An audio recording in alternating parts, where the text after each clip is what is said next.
Hey, I'm Dan. And I'm Jacob, and today we're tackling a very important question, which is, are all religions true? It's a tough question. I think a lot of us come from a Christian background, and we may not know that many people from other religions. Jacob, do you think you're well equipped to answer the question, are all religions true? I know I believe in Jesus, but it might help to hear how to explain that to someone else. Yeah, let's check out this week's God story. I think we'll find the answers we're looking for.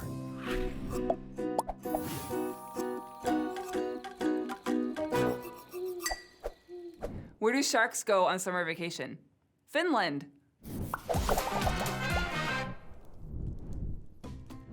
Hi everyone, it's Jen, and it's great to be back with you today. Now, as you probably know by now, I am a Christ follower, but sometimes we can learn something cool from other religions. There is a leader in the Hindu religion whose name is Gandhi, who has a cool quote that I really like.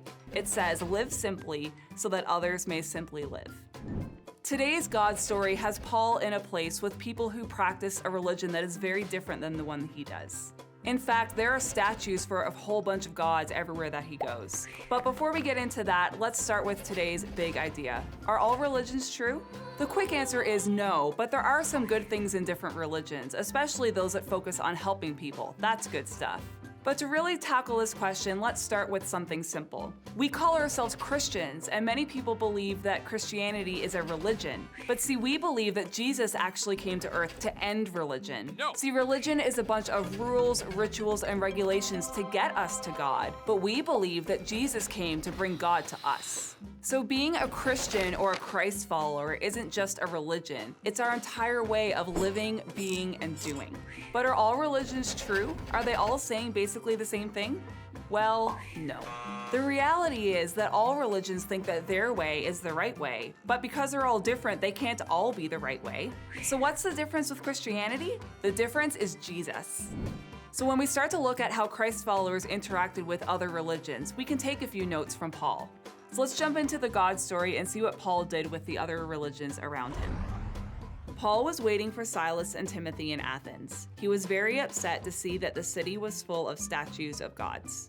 So part of the Greek religion is that there were a number of gods, and they had statues for all of these gods all over the city.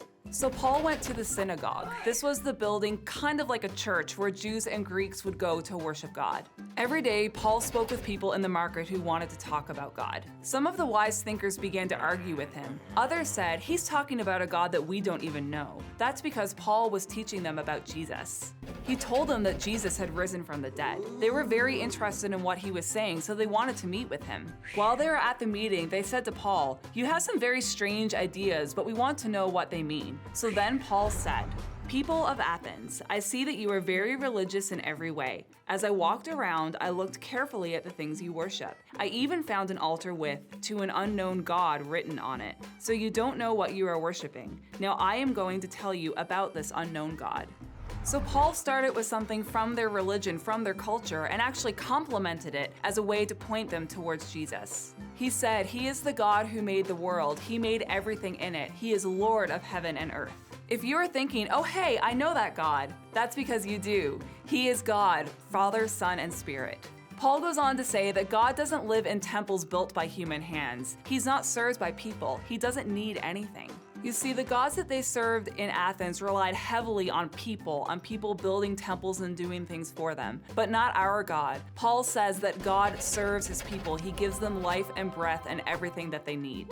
Let's see what he says next.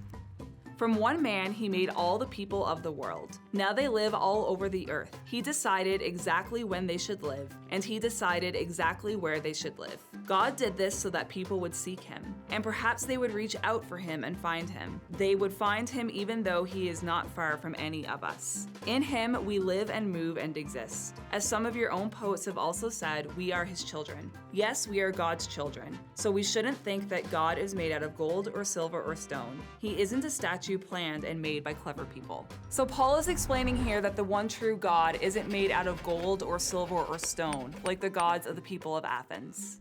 Paul goes on to say that before, when people didn't know the truth, God didn't judge them, but now that they know the truth, they should turn from sin. He told them about the death and resurrection of Jesus. Jesus is the difference, and when Jesus returns, he will be the judge.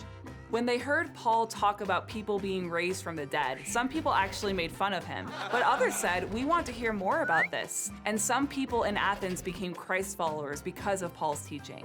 Paul wasn't concerned about people making fun of him, and he wasn't concerned about disagreeing with their religion, but he did work to connect their religion to what he knew was the truth. Paul didn't look down on others for having a different religion. He simply wanted to share the good news of Jesus, and he started with something that they were familiar with. So are all religions true? No. Do we get to be rude about it? Definitely not. Well, friends, it was so great hanging out with you again today. I will see you next time. Turn to the person next to you and answer the following questions. Yeah! Question time! True or false? All religions are true. False. True or false? As Christians, we believe that Jesus came to bring God to us. True. Paul didn't look down on others for having a different religion. What did he do instead? He made fun of their statues. He shared the good news of Jesus. He talked about his favorite sport, or he ignored them. He shared the good news of Jesus. Game time! Candy Chaos. How many times can you say the key verse before things get messy? Say it with me. Don't worry about anything. No matter what happens, tell God about everything. Philippians 4, verse 6. Get ready. 3, 2, 1, go!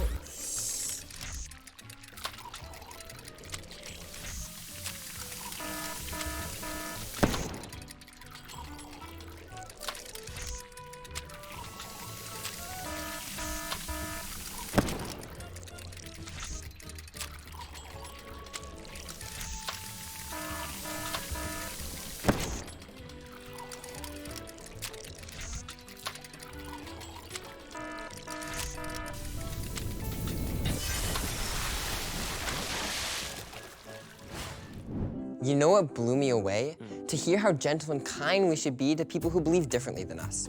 And that the way to point them to Jesus is by showing them love. Yeah, I think we can have great conversations with those people, but we should also remember we gotta be good listeners too.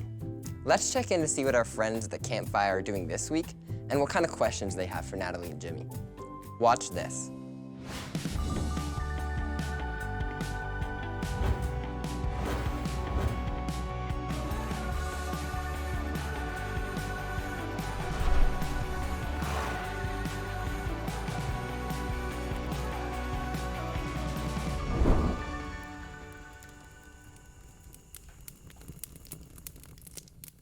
Okay guys, we're here at the fire and we've heard that you guys have like other questions. We're talking about why do people believe different things and what are the differences? So what are the questions that you guys have?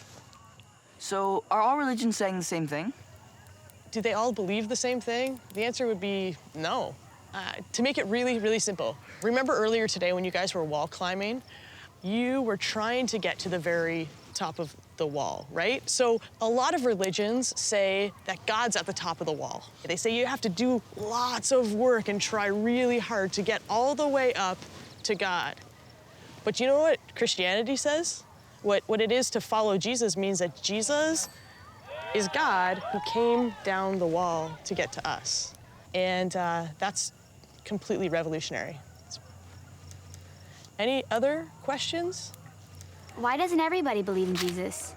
I think not everybody believes in Jesus because Jesus hasn't been explained or lived out well for everybody. Instead, Unfortunately, some people have seen a very bad version of Jesus, a Jesus that's judgmental, a Jesus that doesn't make sense, a Jesus that's not loving to a neighbor, a friend, or somebody that you pass on the hall at your school.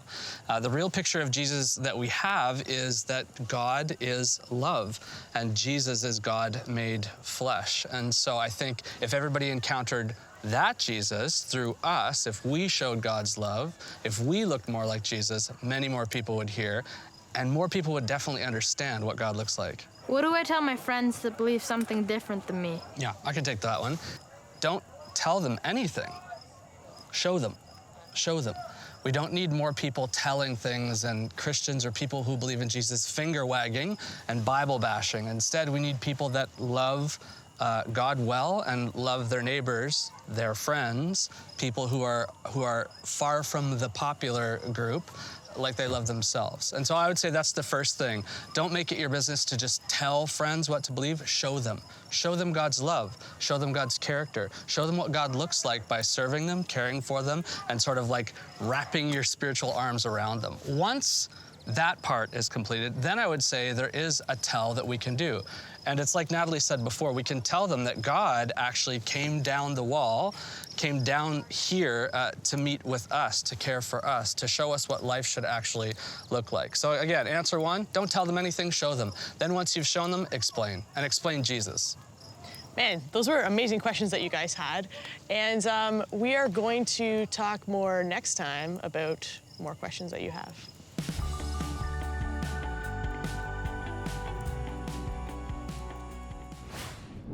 Hey Dan, what'd you think of that wall climbing? I loved it. I wish I was on that rock wall right now. But I also love the conversations they're having around that campfire. Absolutely. I love how Jimmy said, don't tell your friends what to believe, but show them God's love. Totally. Let's break into our small groups and see what this looks like in our own lives.